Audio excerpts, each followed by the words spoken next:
വരുന്ന അബ്ഡോമിനൽ ഡിസ്റ്റൻഷൻ, കീഴ്വായു പോക്ക്, ഛർദ്ദിക്കാൻ വരിക, ഓക്കാനം, വയറ് വേദന, വയറിൽ എന്തെല്ലാമോ അസ്വസ്ഥത, അവിടെയെല്ലാം നീറ്റലുണ്ടാകുക, നെഞ്ചിരിച്ചിലുണ്ടാകുക, നെഞ്ചിന് ബുദ്ധിമുട്ടായിട്ടുണ്ടാകുക, ഗ്യാസ് കയറുക, തലയിൽ മുതൽ താഴെ നഖം വരെയും ഗ്യാസ് കയറുന്ന ആൾക്കാരൊക്കെ ഉണ്ട്. നമുക്കറിയാം, നമുക്ക് പറ്റാത്ത എന്തെങ്കിലും സാധനങ്ങളൊക്കെ ഉള്ളിൽ ചെന്ന് കഴിഞ്ഞിട്ടുണ്ടെങ്കിൽ അതെന്തെല്ലാം റിയാക്ഷൻ ഉണ്ടാക്കും. നമുക്ക് സ്കിന്നിലൊക്കെ ചൊറിഞ്ഞു കടിക്കുമ്പോൾ തന്നെ അതിൻ്റെ ബുദ്ധിമുട്ട് എന്തുമാത്രമുണ്ട്. ഇതുപോലെ വയറിനുള്ളിൽ, നമ്മുടെ വയറിൻ്റെ എപ്പിത്തീലിയൽ ലൈനിങ്ങിൽ ഒക്കെ ഇങ്ങനെ ചൊറിഞ്ഞു കടിച്ചതുപോലുള്ള ലീഷൻസ് ഉണ്ടായാലോ, അതുപോലെ അൾസേഴ്സ് ഉണ്ടായെന്നാലോ, ഈ പറയുന്ന നീറ്റിലൊക്കെ എങ്ങനെയാണ് ഉണ്ടാവുക? നമുക്ക് കയ്യിലുണ്ടാകുന്ന നീറ്റിൽ പോലെ ആയിരിക്കത്തില്ല വയറിനുള്ളിലുണ്ടാകുന്ന നീറ്റിലും ഗ്യാസും പുകച്ചിലുമൊക്കെ അത് ചിലപ്പോൾ മറ്റേതെങ്കിലും ഒരു തരത്തിലായിരിക്കും. പലപ്പോഴും ulcerative colitis, irritable bowl syndrome, Crohn's disease തുടങ്ങിയ കാര്യങ്ങളൊക്കെ നമ്മളൊരു എൻഡോസ്കോപ്പി ചെയ്ത് നോക്കുമ്പോഴത്തേക്കും ചിലപ്പോൾ കാണാൻ പറ്റും അൾസേഴ്സ് ഇങ്ങനെ നിറഞ്ഞു നിൽക്കുന്നത്. അതിന് ചുറ്റും ഈ ദേഹം ചൊറിഞ്ഞു കളിച്ചിരിക്കുന്നത് പോലെ തന്നെയുള്ള ലീഷൻസ് കാണാം. അതേപോലെ പലതരത്തിലുള്ള ഇൻഫെക്ഷൻസ് ഉണ്ടാകാം. എല്ലാം നമ്മൾ കഴിക്കുന്ന ഭക്ഷണത്തിൽ തന്നെ ഉണ്ടാകുന്നതാണ്. നമുക്ക് പറ്റാത്ത പല ഭക്ഷണങ്ങളും ഉള്ളിൽ ചെല്ലുന്നുണ്ടാവാം. ഇപ്പോൾ നമ്മുടെ സ്കിന്നിൽ എന്തെങ്കിലും ഒരു ചൊറിയണം പോലെ ഒരു സംഗതി തട്ടുന്നാൽ പോലും നമുക്ക് ചൊറിഞ്ഞു തടിക്കും, തിണുർക്കും. ഇതേപോലെ തന്നെ നമ്മുടെ കൊച്ചു കുട്ടികളിൽ പോലും പലതരത്തിലുള്ള വിരശല്യങ്ങളും അവർക്ക് പറ്റാത്ത ഭക്ഷണങ്ങളും അകത്ത് ചെല്ലുന്നത് കൊണ്ടുള്ള റിയാക്ഷൻ ഉണ്ടാകുന്നുണ്ട്, അലർജി ഉണ്ടാകുന്നുണ്ട്.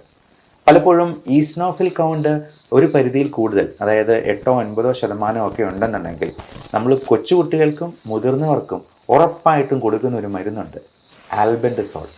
ഞാൻ ഒരു പടിയും കൂടെ കടന്ന് ആൽബൻഡസോൾ പ്ലസ് ഐവർമെക്റ്റിൻ രണ്ടും കൂടെ ചേർന്നുള്ള, അതായത് എല്ലാ തരത്തിലുള്ള അണുക്കളും ചത്തുപോകുന്ന രീതിയിലുള്ള ഒരു മരുന്ന് 6 മാസത്തിലൊരിക്കൽ ഉറപ്പായിട്ടും ഇങ്ങനെയുള്ളവരിൽ കൊടുക്കാറുണ്ട്.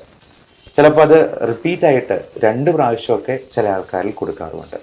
അപ്പോൾ ഇത് എന്തുകൊണ്ടാണ് ഈ ഈസ്നോഫിൽ കൗണ്ട് കൂടുമ്പോൾ, അതായത് അലർജി ഉണ്ടാകുമ്പോൾ ഈ ആൽബൻഡസോൾ കൊടുക്കുന്നത്? അത് മാത്രമല്ല, ഇങ്ങനെ ഈസ്നോഫിൽ കൗണ്ട് 10-ന് മുകളിലായിട്ട് നിൽക്കുകയാണെങ്കിൽ, അബ്സല്യൂട്ട് ഈസ്നോഫിൽ കൗണ്ട് 1000-ന് മുകളിലാണെങ്കിൽ, IgEയുടെ അളവ് ഒരു 100-ന് മുകളിലാണെങ്കിൽ ഒക്കെ ഭയങ്കരമായ അലർജി ഉണ്ട് എന്നുള്ളതാണ് അർത്ഥമാക്കുന്നത്. പക്ഷെ അന്നേരം നമ്മൾ കൊടുക്കുന്ന ഒരു മരുന്നാണ് ഈ പറയുന്ന ആൽബൻഡസോൾ DEC, ഡൈഇഥൈൽ കാർബമസൈൻ. അതായത് ഫൈലേറിയൽ വേംസ്, ചില തരത്തിലുള്ള വിരകൾക്ക് കൊടുക്കുന്ന ഒരു മരുന്നാണ്. ഇത് രണ്ടും കൂടെ കമ്പൈൻ ചെയ്ത്, അതും സിട്രസിൻ്റെ മരുന്നും കൂടെ, അലർജിക്കുള്ള മരുന്നും കൂടെ കമ്പൈൻ ചെയ്ത്, ബാനസിഡ് ഫോർട്ട് എന്നൊക്കെയുള്ള പേരിൽ നിങ്ങൾ കേട്ടിട്ടുണ്ടാവാം. 3 ആഴ്ചത്തേക്ക് ദിവസം 3 നേരം വെച്ചിട്ട് കഴിച്ചോണം, നിർത്തരുത് എന്ന് ഡോക്ടർ കട്ടായം പറയുന്നത് നിങ്ങൾ തന്നെ ചിലപ്പോൾ ശ്രദ്ധിച്ചിട്ടുണ്ടാവാം. അതോടൊപ്പം തന്നെ ചിലപ്പോൾ സ്റ്റിറോയിഡ് മരുന്നും കൊടുത്തേക്കാം. അപ്പോൾ ഈ പറയുന്ന അലർജിയും ഇത്തരത്തിലുള്ള വയറിൻ്റെ ഇൻഫെക്ഷൻസും വയറ് സംബന്ധമായിട്ടുള്ള ഗ്യാസ് പ്രോബ്ലംസും ഒക്കെ തമ്മിൽ അലർജിപരമായ ഭക്ഷണത്തിലുള്ള ഇൻടോളറൻസുമായിട്ട് അഭേദ്യമായ ബന്ധമുണ്ട് എന്നുള്ളതാണ് നമ്മൾ ഇതിൽ നിന്നും മനസ്സിലാക്കേണ്ടത്. നമുക്ക് പറ്റാത്ത ഭക്ഷണം, അത് നമ്മൾ ഡെയിലി കഴിക്കുന്ന അരി, ഗോതമ്പ്, പാല്, മുട്ട, ഇറച്ചി ഉൽപ്പന്നങ്ങൾ പറയാനില്ല, മീറ്റ് ഐറ്റംസും സീ ഫുഡ് ഐറ്റംസും ഒക്കെ ഒരുപാട് തരത്തിലുള്ള അലർജിക് റിയാക്ഷൻ ഉണ്ടാക്കും. സായിപ്പന്മാർ പണ്ട് ഗോതമ്പിൻ്റെ അലർജിയെ ഗ്ലൂട്ടൻ ഇൻടോളറൻസും മിൽക്കിൻ്റെ അലർജിയെ ലാക്ടോസ് ഇൻടോളറൻസും ഒക്കെ പറയാം. നമ്മൾ ഒരു 5 സ്റ്റാർ ഹോട്ടലിൽ ചെയ്യുമ്പോഴോ ഫ്ലൈറ്റിൽ ബിസിനസ് ക്ലാസ്സിൽ യാത്ര ചെയ്യുമ്പോഴൊക്കെ, സാധാരണ എക്കണോമിക് ക്ലാസ്സിലൊന്നും ചോദിച്ചു എന്ന് വരത്തില്ല, നമുക്ക് അലർജിയുള്ള എന്തെങ്കിലും ഉണ്ടോ എന്നുള്ളത് ഡോക്യുമെൻ്റ് ചെയ്യാനായിട്ട് അവർ ആവശ്യപ്പെടും. അപ്പോൾ അതിനനുസരിച്ചിട്ടുള്ള ഭക്ഷണമേ അവർ വിളമ്പാൻ പാടുള്ളൂ. അത് ഷെഫായിട്ട് പഠിച്ചിട്ടുള്ളവർക്കൊക്കെ നന്നായിട്ട് അറിവുള്ളതാണ്. അപ്പോൾ ഇങ്ങനെ എന്താണ് നമുക്ക് അലർജി എന്ന് എങ്ങനെ കണ്ടുപിടിക്കും? അതിനൊരു മാർഗമുണ്ട്. അലർജിയുടെ സ്കിൻ പ്രിക് ടെസ്റ്റ് ഉണ്ട്. നമ്മൾ സ്കിന്നിൽ തന്നെ ഓരോ ഫുഡ് അലർജൻസിൻ്റെയും റിയാക്ഷൻ നോക്കി മനസ്സിലാക്കുന്നത്. അപ്പോൾ നമ്മൾ ഒരു അലർജിയുള്ള സാധനം തൊട്ടെന്നുള്ള റിയാക്ഷൻ പോലെ നമ്മൾ ഇതൊന്ന് ചെറുതായിട്ടൊന്ന് പോറിച്ച് കൊടുക്കുമ്പോൾ അതിൽ വരുന്ന റിയാക്ഷൻ, അത് കോളം വരച്ച് വളരെ സിസ്റ്റമാറ്റിക് ആയിട്ടാണ് ചെയ്യുന്നത്. ഏകദേശം 1 മണിക്കൂറോളം സമയം എടുക്കും. അപ്പോൾ തന്നെ നമുക്ക് റിപ്പോർട്ടും കിട്ടും. ജീവിതത്തിൽ ഒരിക്കലെങ്കിലും ഇത്തരത്തിലുള്ള പ്രശ്നങ്ങളുള്ളവർ നിർബന്ധമായും ഈ ടെസ്റ്റ് ഒന്ന് ചെയ്ത് നോക്കുന്നത് നല്ലതായിരിക്കും. അങ്ങനെ കണ്ടുപിടിച്ചെന്നാൽ നമുക്കതിൽ ഒഴിവാക്കാൻ പറ്റാത്ത സംഗതികൾക്ക് ഇമ്മ്യൂണോതെറാപ്പി എന്ന് പറയുന്ന ഒരു ട്രീറ്റ്മെൻറ്റ് വഴി ഇതിന് നമുക്ക് പൂർണ്ണമായിട്ടുള്ള വിമോചനം സാധ്യമാണ്. പഠനങ്ങൾ പറയുന്നത് 92% എഫിക്കസിയാണ് ഇതിന്. അത് കൊച്ചു കുട്ടികൾ മുതൽ പ്രായമായവർക്ക്, അത് ഒത്തിരി പ്രായമാകുന്നതിന് മുമ്പ് ചെയ്യുന്നാൽ ഏറ്റവും നല്ലത്. കാരണം ഇതുപോലെ ഒരുപാട് അലർജിക് റിയാക്ഷൻ ഉണ്ടായി അതിൻ്റെ ഡീസെൻസിറ്റൈസ് ചെയ്യുന്നത് വളരെ ദുഷ്കരമാകുന്ന ഒരു പ്രായത്തിൽ അത് ചെയ്യുന്നതുകൊണ്ട് ഈ പറയുന്ന റിസൾട്ട് നമുക്ക് കിട്ടിക്കൊള്ളണമെന്നില്ല. അതുകൊണ്ട് ഇങ്ങനെയുള്ള കാര്യങ്ങളെക്കുറിച്ച് നമ്മൾ മനസ്സിലാക്കുക. അടുത്ത കാര്യം, നമ്മൾ ഈ പറയുന്ന ദുഷ്കർ അല്ലെങ്കിൽ ഈ ജീർണിച്ചതും വേസ്റ്റ് ആയിട്ടുള്ളതുമൊക്കെ പുറന്തള്ളാനായിട്ട് നമ്മൾ ഭക്ഷണത്തിൽ ശ്രദ്ധിക്കേണ്ട, നമ്മുടെ ലൈഫ് സ്റ്റൈലിൽ മോഡിഫൈ ചെയ്യേണ്ടത് എന്തൊക്കെയാണ് എന്നുള്ളത് മനസ്സിലാക്കിയിരിക്കാം. നമുക്ക് എല്ലാവർക്കും അറിയാം, ഈ ആദ്യം പറഞ്ഞ പോലെ ചൂലിടിച്ച അടിച്ചു വൃത്തിയാക്കുന്നത് പോലെ ഫൈബർ കണ്ടൻ്റുള്ള ഭക്ഷണം വേണമെന്നുള്ളത്. പക്ഷെ നമ്മൾ എത്ര പേര് ഈ ഫൈബർ കണ്ടൻ്റ് ഉള്ളത് കഴിക്കുന്നുണ്ട്? നമ്മൾ കഴിക്കുന്ന മധുര പലഹാരങ്ങളും ബേക്കറി സാധനങ്ങളും മൈദ അടങ്ങിയിട്ടുള്ളതും ഈവൻ നമ്മൾ വാങ്ങിക്കുന്ന ഗോതമ്പിൻ്റെ ആട്ടയും അരി ആഹാരങ്ങളും ഒക്കെ വളരെ റിഫൈൻഡായി പോകുന്നു എന്നുള്ളത് നമ്മൾ മനസ്സിലാക്കിയിരിക്കുക. അത് തവിടിൻ്റെ അംശം തീരെ കുറവാണ്. ഇങ്ങനെ ഏറ്റവും റിഫൈൻഡ് ആയിട്ട് വരുന്നത് അരിക്ക് സൗന്ദര്യം കൂടുന്തോറും അതിൻ്റെ ക്വാളിറ്റി കുറഞ്ഞു പോവുകയാണ് ചെയ്യുന്നത്. നമുക്ക് ഈ ഗ്ലൈസിമിക് ഇൻഡെക്സ് ഒത്തിരി കൂട്ടുക. അപ്പം നല്ല വെള്ളരി ചോറ് മാത്രമേ ചില കുട്ടികളൊക്കെ ആണെങ്കിലും കഴിക്കത്തുള്ളൂ. അത് ഇച്ചിരി പൊട്ടും തടിപ്പും ഒക്കെ ആണെന്നുണ്ടെങ്കിൽ വേണ്ടാന്ന് പറയും. ഇപ്പം നമ്മൾ കേരളത്തിൽ നിന്ന് പുറത്തോട്ട് പോയിട്ടുണ്ടെങ്കിൽ എല്ലായിടത്തും വൈറ്റ് റൈസേ ഉള്ളൂ. അവർ ബ്രൗൺ റൈസ് കൊടുക്കുന്ന കഴിക്കുക പോലും ഇല്ല. എന്നാൽ ഏറ്റവും നല്ലത് നല്ല ബ്രൗൺ കളറിലുള്ള, പറ്റുമെങ്കിൽ ചുവന്ന നിറത്തിലിരിക്കുന്ന ചെമ്പാവരിയുടെയൊക്കെ ചോറ് കൊണ്ടുള്ള ഭക്ഷണങ്ങളാണ് എന്നുള്ളത് പ്രത്യേകം മനസ്സിലാക്കുക. നല്ല ചുവന്ന അരി കിട്ടും, അതാണ് ഏറ്റവും തവിടുള്ളത്. അല്ലെങ്കിൽ നല്ല തവിടിൻ്റെ കണ്ടൻ്റുള്ള മില്ലറ്റ്സ് പോലുള്ള, മില്ലറ്റ്സ് തന്നെ പല വെറൈറ്റി അവൈലബിൾ ആണ്. ബേബി മില്ലറ്റ്സ് പോലുള്ള സാധനങ്ങളും ചോളം പോലുള്ള സാധനങ്ങളും ഒക്കെ. അപ്പം അതിൽ എത്രത്തോളം തവിടുണ്ടോ അത്രത്തോളം നല്ലത്. പണ്ടൊക്കെ വീടുകളിൽ മുതിർന്ന കുട്ടികൾ ഇളയ കുട്ടികളോട് തമാശ പറയാണ്, എടാ നിന്നെ തവിട് കൊടുത്ത് വാങ്ങിച്ച കേട്ടോ, നിന്നെ കൊണ്ടൊരു ഉപയോഗമില്ലാണ്. പക്ഷേ ഇനി ഈ ഇളയ കുട്ടികൾക്ക് അവരോട് തിരിച്ചു പറയാം, തവിടിനാണ് ഏറ്റവും കൂടുതൽ പോഷകങ്ങളും ഉള്ളത്, ഏറ്റവും ആരോഗ്യം നമുക്ക് മെച്ചപ്പെടുത്താനായിട്ടും തവിട് അടങ്ങിയ ആഹാരമാണ് നല്ലത് എന്ന് നമുക്ക് തിരിച്ചു പറയാനായിട്ട് ഒരു വാദമുഖമായി. ഇനി ഇതിന് നമുക്ക് ഹോം റെമഡീസിനായിട്ട് എന്തൊക്കെ ചെയ്യാൻ പറ്റും? ഏറ്റവും നല്ല ഒരു ഹോം റെമഡി പറയാം. ഉലുവ എന്ന് പറയുന്ന സാധനം ഉണ്ടല്ലോ, ഈ ഉലുവ മോരും വെള്ളത്തിൽ അരച്ച് ചേർത്ത് അങ്ങ് കുടിക്കുക. അതുകൊണ്ട് രണ്ടുണ്ട് ഗുണം. ഉലുവ അടങ്ങിയിട്ടുള്ളത് കൊണ്ട് അതിന് നല്ല ഫൈബർ കണ്ടൻ്റ് ഉണ്ട്, കൂടാതെ അത് ദഹനത്തിന് വളരെയധികം സഹായിക്കുന്നതാണ്. രണ്ട്, ഈ മോരും വെള്ളത്തിന് നല്ല ലാക്റ്റിക് ആസിഡ് ബാസിലസ് ഉണ്ട്. ഈ പ്രീ ആൻഡ് പ്രോബയോട്ടിക്സ് എന്ന് പറയുന്ന കാറ്റഗറിയിലുള്ള കുറച്ച് ഗട്ട് ബാക്ടീരിയ ഉണ്ട്. അതായത് നമ്മുടെ ഇൻഡസ്ട്രിയിലെ നമ്മുടെ സുഹൃത്തുക്കളായിട്ടുള്ള ചില അണുക്കളുണ്ട്. അവന്മാരൊക്കെ പലപ്പോഴും നമ്മുടെ അശ്രദ്ധ കൊണ്ട് ചത്തുപോകുന്നുണ്ട്. പക്ഷേ നമുക്ക് ഇവന്മാരെയൊക്കെ വേണം. കാരണം ഇതെല്ലാം നല്ല രീതിയിൽ പുറന്തള്ളാനായിട്ടും ദഹനം സഹായിക്കാനായിട്ടും ഇവന്മാരെ വേണം. അല്ല എന്നുണ്ടെങ്കിൽ നമ്മൾ ഈ കീഴ്വായു വിടുമ്പോൾ വരുന്നത് എത്രയോ ടോക്സിക് ആയിട്ടുള്ള കെമിക്കൽസും ഗ്യാസും ആണെന്നറിയാമോ? ഹൈഡ്രജൻ സൾഫൈഡ് എന്ന് പറയുന്ന ഗ്യാസാണ് ആ കീഴ്വായു പോകുമ്പോൾ അത്ര ദുസ്സഹമായിട്ടുള്ള ഒരു ദുർഗന്ധം ഉണ്ടാക്കുന്നത്. അതുപോലെ മീഥെയിൻ പോലുള്ള ഗ്യാസുകളും അമോണിയ പോലുള്ള വിഷവാതകങ്ങൾ പോലും പല അസുഖങ്ങളിലും ഉണ്ടായി വരുന്നുണ്ട് എന്നുള്ളത് മനസ്സിലാക്കുക. അപ്പോൾ ഇതിലൊക്കെ ഇപ്പോൾ ഈ അമോണിയ അത് ഒത്തിരി കൂടി കഴിയുമ്പോഴത്തേക്കുമാണ് ഈ ലിവറിൻ്റെ പ്രോബ്ലംസ് ഉള്ളവർക്ക് ബോധക്കേടും ബോധക്ഷയവും ഒക്കെ ഉണ്ടാക്കുന്ന ഹെപ്പാറ്റിക് എൻകെഫലോപ്പതി എന്ന് പറയുന്ന ഒരു കണ്ടീഷനിലോട്ട് പോകും. ആൾ ബോധം കെട്ട് പോകും. അപ്പോൾ ഈ അമോണിയയുടെ അളവ് ഒത്തിരി ക്രമാതീതമായിട്ട് കൂടുകയും അത് ലിവറിൻ്റെ പ്രശ്നങ്ങൾ കൊണ്ട് ഉണ്ടാകാം, കിഡ്നിയുടെ പ്രശ്നങ്ങൾ കൊണ്ടുണ്ടാകാം, ദഹന സംബന്ധമായിട്ടുള്ള മറ്റ് പ്രശ്നങ്ങൾ കൊണ്ടുണ്ടാകാം, ശ്വാസകോശ സംബന്ധമായ രോഗങ്ങളിലോട്ട് പോലും ഈ GERD പുളിച്ചുതകട്ടൽ, ഗേർഡ് എന്ന് പറയുന്ന ഗ്യാസ്ട്രോ ഈസോഫാജിയൽ റിഫ്ലക്സ് ഡിസീസ്, ചുമ ഉണ്ടാക്കാൻ ഒരു വലിയ കാരണമാണെന്ന് എത്ര പേർക്കറിയാം? പലപ്പോഴും ഈ ചുമ പലയിടത്തും ട്രീറ്റ് ചെയ്തിട്ട് ഒരിക്കലും ഭേദമാകാതെ നമ്മുടെ അടുത്ത് വന്നപ്പോൾ ജസ്റ്റ് ഒരു പാൻഡോപ്രസോൾ ടാബ്ലറ്റ് അല്ലെങ്കിൽ ഒരു ഡോംസ്റ്റാൾ ടാബ്ലറ്റും കൂടെ കൂട്ടി ചേർത്ത് കൊടുക്കുമ്പോഴത്തേക്കും ആ ചുമ മാറുന്ന കാണാം. അതുപോലെ കാൽഷ്യം കുറഞ്ഞു പോകുന്നതുകൊണ്ട് ചുമ കുറയാം, മഗ്നീഷ്യം കുറഞ്ഞു പോകുന്നതുകൊണ്ട് ദഹനം പ്രോപ്പർ ആകാതെ വരാം, കോൺസ്റ്റിപ്പേഷൻ ഉണ്ടാകാം എന്നൊക്കെ നമുക്ക് ശരിക്കും അറിവില്ല എന്നുള്ളതാണ് ശരിയായിട്ടുള്ള വസ്തുത.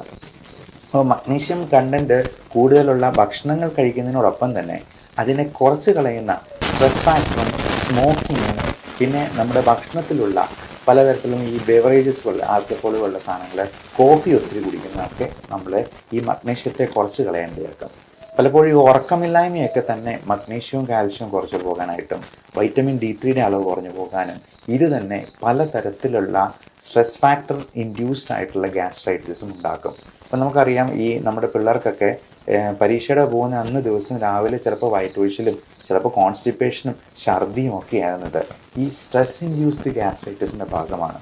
അതിൽ നിന്ന് തന്നെ ശ്വാസമുട്ടലും ചുമയും കൂടി ഉണ്ടാകും എന്ന് പറഞ്ഞാൽ അത് എത്ര ഭീകരമായിട്ടുള്ള അവസ്ഥയായിരിക്കും. അതേപോലെ ഈ കീഴ്വായി പോകുന്നത് അത് ശബ്ദത്തോടു കൂടിയോ ശബ്ദമില്ലാതെയോ ഒക്കെ പോയേക്കാം.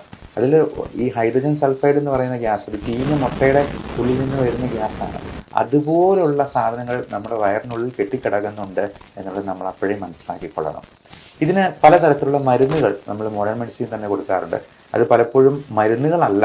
ഇപ്പോൾ നമുക്ക് ഹോം റെമഡീസ് ആയിട്ട് കൊടുക്കാവുന്ന പലതരത്തിലുള്ള കാസ്റ്റർ ഓയിൽ, ആവണക്കെണ്ണ പോലുള്ള സാധനങ്ങളുണ്ട്. നല്ല ഫാറ്റ് പ്രദാനം ചെയ്യുന്ന ഗുഡ് കൊളസ്ട്രോൾ, ബാഡ് കൊളസ്ട്രോൾ രണ്ടാണെന്ന് അറിയാം. നല്ല രീതിയിലുള്ള ഫാറ്റ് പ്രദാനം ചെയ്യുന്ന പലതരത്തിലുള്ള എണ്ണകളുണ്ട്. ഇപ്പം വെളിച്ചെണ്ണയാണെങ്കിലും നല്ല വെളിച്ചെണ്ണ ഉപയോഗിക്കുന്നത് നമുക്ക് തന്നെ ചക്കിലാട്ടി എടുക്കുന്ന വെളിച്ചെണ്ണയാണെങ്കിൽ ഏറെ നല്ലത്. അതേപോലെ നമുക്ക് ഈ ഒലീവ് ഓയിൽ പോലുള്ള സാധനങ്ങൾ, നമുക്ക് എണ്ണ ഉപയോഗിക്കുമ്പോൾ ഏറ്റവും ശുദ്ധമായതും ആയിട്ടുള്ള എണ്ണ നമ്മൾ മാറി മാറി ഉപയോഗിക്കാനായിട്ട് ശ്രദ്ധിക്കുക. അപ്പോൾ ഇതെല്ലാം നമ്മുടെ ഈ വയറിൻ്റെ പ്രശ്നങ്ങൾ മാറാനായിട്ടും ഒത്തിരി സഹായിക്കുന്നതാണ്. അതേപോലെ നല്ല ഫ്രൂട്ട്സ്, അധികം മധുരമില്ലാത്ത കഴിക്കാനായിട്ട് നോക്കുക. അപ്പം മധുരത്തിൽ അടങ്ങിയിരിക്കുന്ന ഫ്രക്ടോസ് എന്ന് പറയുന്ന കണ്ടന്റ് തന്നെ ലിവറിനെ ചിലപ്പോൾ കൂടുതൽ അപകടകരമായിരിക്കാം. അതായത് മധുരമുള്ള പഴങ്ങളായിട്ടുള്ള മാങ്ങപ്പഴത്തിലും ചക്കപ്പഴത്തിലും അതുപോലെ ചെറുപഴത്തിലാണെങ്കിലും ഒരുപാട് ഫ്രക്ടോസ് അടങ്ങിയിട്ടുള്ളതാണെങ്കിൽ അത് ചിലപ്പോൾ ലിവറിൻ്റെ സിറോസിസിലേക്ക് തന്നെ കാരണമാക്കാം എന്നുള്ളത് പ്രത്യേകം മനസ്സിലാക്കുക. ഡയബറ്റിക് ആയിട്ടുള്ള രോഗികൾക്ക് ഇത് കഴിക്കുന്ന ഷുഗർ കൂടുകയും ചെയ്യും. എന്നാൽ നമ്മൾ ഈ കോൺസ്റ്റിപ്പേഷൻ റിലീവ് ചെയ്യാൻ കൊടുക്കുന്ന ലാക്ടുലോസ് എന്ന് പറയുന്നൊരു മരുന്നുണ്ട്. അപ്പോൾ ഈ ലാക്ടുലോസ് ഒരു സിറപ്പായിട്ടാണ് കൊടുക്കുക. ഈ സിറപ്പിന് മധുരമുണ്ടെങ്കിലും അത് ഗ്ലൈസിമിക് ഇൻഡെക്സ് കൂട്ടുന്നതല്ല, അതായത് ഷുഗർ ലെവൽ കൂട്ടാത്ത രീതിയിലുള്ള മരുന്നാണ്. ഇനി അതിൽ നിന്നില്ലെങ്കിൽ പലപ്പോഴും പല എനിമ കൊടുക്കാറുണ്ട്. അത് ഇത്രയേ ഉള്ളൂ, എനിമ ചെയ്യുന്നത് ഇത്രയേ ഉള്ളൂ. നമ്മുടെ കുടലിൻ്റെ ബാക്കി ഭാഗത്തു നിന്നും വെള്ളം സ്വല്പം കൂടി വലിച്ചെടുത്ത് ആ മലത്തിന് സ്വല്പം കൂടി ഹൈഡ്രേഷൻ കൊടുക്കും. അതായത് ഫ്ലൂയിഡുള്ള ഉണങ്ങി വരണ്ടിരിക്കുന്ന മലത്തിന് പകരം കുറച്ചുകൂടി വെള്ളം ചേർത്തിട്ട് അത് പുറത്തേക്ക് പോകാനായിട്ട് കൂടുതൽ സഹായിക്കും. ഇത് വലിയ കെമിക്കലൊന്നുമല്ല നമ്മൾ ഉള്ളിലോട്ട് എനിമ വയ്ക്കുമ്പോഴത്തേക്കും കേട്ടുന്നത്. ഇനി അതല്ലെങ്കിൽ സപ്പോസിറ്ററി ആയിട്ടുള്ള മരുന്നുകളുണ്ട്. ഇതിൻ്റെയൊക്കെ ആക്ഷൻ ഇങ്ങനെയാണ്: നമ്മുടെ ബവൽ മൂവ്മെൻറ്റ്സ് കുറച്ചുകൂടി നന്നാക്കുക, അപ്പോൾ ഫൈബർ കണ്ടൻറ്റ് കൂട്ടുക. പലപ്പോഴും ഫൈബർ കണ്ടൻ്റ് ആയിട്ടുള്ള സാധനങ്ങൾ നമ്മൾ പൊടിയായിട്ടോ ഒക്കെ കഴിക്കാനായിട്ട് പറയും. അപ്പോൾ ഇതൊക്കെ ഗുളിക രൂപത്തിൽ ഇരുന്നെന്ന് വെച്ചിട്ട് ഇതൊന്നും വലിയ കെമിക്കലാണ് എന്ന് തെറ്റിദ്ധരിക്കരുത്. പലപ്പോഴും പല ആൾക്കാരും അയ്യോ ഇംഗ്ലീഷ് മരുന്നുകൾ മൊത്തം അപകടമാണ്, മൊത്തം പ്രശ്നങ്ങളുണ്ടാക്കും, സൈഡ് ഇഫക്റ്റ് ഉണ്ടാക്കും എന്നെല്ലാം പറയുന്ന ആൾക്കാരുണ്ട്. പക്ഷേ നമ്മളിത് ഗുളിക രൂപത്തിൽ കഴിക്കുന്നു എന്ന് കരുതി അതിനകത്ത് മൊത്തം കെമിക്കൽസ് ആണെന്ന് ധരിക്കരുത്. ഇതെല്ലാം പലപ്പോഴും പ്ലാന്റ് പ്രോഡക്ട്സിൽ നിന്നുണ്ടാക്കുന്ന മരുന്നുകൾ തന്നെയാണ്. അതെല്ലാം ഈ ഇംഗ്ലീഷ് മരുന്നുകളിൽ അലോപ്പതിയിൽ കൃത്യമായിട്ട് ഡോക്യുമെൻ്റ് ചെയ്ത് വെച്ചിട്ടുണ്ട് എന്ന് മാത്രമേ ഉള്ളൂ. പലപ്പോഴും ആയുർവേദത്തിലും ഈ പറയുന്ന ഗുളിക രൂപത്തിൽ കൊടുക്കാറുണ്ട്, അല്ലെങ്കിൽ സിറപ്പ് രൂപത്തിൽ കൊടുക്കാറുണ്ട്. അപ്പോൾ ഈ ഗുളിക രൂപത്തിൽ കാണുന്ന എല്ലാം കെമിക്കൽസ് ആണ് എന്ന് തെറ്റിദ്ധരിക്കരുത്. അപ്പോൾ പ്രകൃതിയിൽ നിന്ന് തന്നെ കിട്ടുന്ന മറ്റ് സാധനങ്ങൾക്ക് അതിനേക്കാൾ സൈഡ് എഫക്റ്റ് ഉണ്ടാവാം. ഈ പുകയില, നേരത്തെ പറഞ്ഞ പോലെ സ്മോക്കിംഗ് ഒരു വലിയ കോസാണ് നമ്മുടെ ദഹന പ്രക്രിയയെ തകിടം മറിക്കാനായിട്ട്. ഈ പുകയില എന്ന് പറയുന്നത് പ്രകൃതിയിൽ നിന്ന് നമ്മൾ നേരിട്ട് കിട്ടുന്നതാണ്. കഞ്ചാവ് അതുപോലെ പ്രകൃതിയിൽ നിന്ന് നേരിട്ട് കിട്ടുന്ന ഒരു ഇലയാണ്. മദ്യമാണെങ്കിൽ പോലും പഴങ്ങളുടെയൊക്കെ സത്ത്, ലാലേട്ടൻ്റെ സിനിമയിൽ പറയുന്ന പോലെ ഈ സ്കോച്ച് വിസ്കി എന്ന് പറയുന്നത് പഴങ്ങളുടെ സത്തൊക്കെ ഊറ്റിയെടുക്കുന്ന നല്ല സാധനമാണ് എന്ന് തെറ്റിദ്ധരിക്കുന്ന കുടിയന്മാരൊക്കെ ഉണ്ട്. അപ്പോൾ ഇതൊക്കെ നമുക്ക് ഒരു സൈഡ് ഇഫക്റ്റും ഉണ്ടാക്കുന്നില്ലേ എന്ന് ചോദിച്ചാൽ തന്നെ അതിനകത്തുള്ള ആ ഒരു മണ്ടത്തരം, ഉദ്ദേശശുദ്ധി ഇല്ലായ്മ നമുക്ക് മനസ്സിലാക്കിയെടുക്കാവുന്നതേ ഉള്ളൂ. അതുപോലെ പലതരത്തിലുള്ള വിഷക്കായകളുണ്ട്. നമ്മുടെ ഭക്ഷണത്തിൽ തന്നെ ഉൾപ്പെടുന്ന പലതും നമുക്ക് അലർജി ഉണ്ടാക്കിയേക്കാം. ഇത്തരത്തിലുള്ള കാര്യങ്ങളെക്കുറിച്ച് നമ്മൾ കൃത്യമായി മനസ്സിലാക്കുക. അതിന് വേണ്ട നടപടികൾ നമ്മുടെ ഭക്ഷണശീലങ്ങളിലും ജീവിതചര്യയിലും കൈക്കൊള്ളുക. എക്സസൈസ്, വ്യായാമം, നിത്യാഭ്യാസി കല്ല് കഴിച്ചെന്നാലും ദഹിച്ചു പോകും എന്നാണ് പറയപ്പെടുക. അപ്പോൾ നല്ല അധ്വാനമുള്ള, നല്ല എക്സസൈസ് ഉള്ള ഒരാൾക്ക് മാത്രമേ ദഹനവും പ്രോപ്പറാകത്തുള്ളൂ. മിക്കവാറും ഈ പ്രായമായവരൊക്കെ ഫുൾ ടൈം ഉറക്കമാണ്. അവർ കട്ടിലേന്ന് എടുക്കുന്നില്ല, പകലും ഉറക്കം, രാത്രിയിൽ ഉറക്കം. അപ്പോൾ ഇങ്ങനെ 24 മണിക്കൂർ ഉറങ്ങി കഴിഞ്ഞിട്ടുണ്ടെങ്കിൽ അവർക്ക് വയറ് സംബന്ധമായിട്ടുള്ള പ്രശ്നങ്ങളും മറ്റസുഖങ്ങളും ഈ ക്ഷീണം കൂടത്തേ ഉള്ളൂ. ഉറക്കം കൂടിയെന്നാലും പ്രശ്നമാണ്, അതുപോലെ തന്നെയാണ് ഉറക്കം കുറഞ്ഞു പോയെന്നാലും. അപ്പോൾ ഉറക്കത്തിന് മരുന്നുണ്ടെങ്കിലും കഴിക്കാൻ ഡോക്ടർ പറയുമ്പോൾ അയ്യോ ഇത് ഭയങ്കര സൈഡ് എഫക്റ്റ് ഉള്ളതാണ് എന്ന് പറഞ്ഞ് അവർ ഉറങ്ങാതിരിക്കും. അവസാനം അവരുടെ സ്ട്രെസ് ഫാക്ടർ തന്നെ ബാക്കിയുള്ള എല്ലാ അസുഖങ്ങളിലോട്ടും വഴിതെളിക്കും. അത് തന്നെ അവരുടെ അന്ത്യത്തിന് വരെ കാരണമാകുന്ന ഒരു അവസ്ഥ പലപ്പോഴും കാണാറുണ്ട്. അപ്പോൾ ഇങ്ങനെയുള്ള കാര്യങ്ങളെക്കുറിച്ച് നിങ്ങളുടെ പ്രിയപ്പെട്ടവരോട് ഷെയർ ചെയ്ത് കൊടുക്കുക. Love and regards, doctor Bipin Jose, Pulma medical centre, Pala Kanjirappally.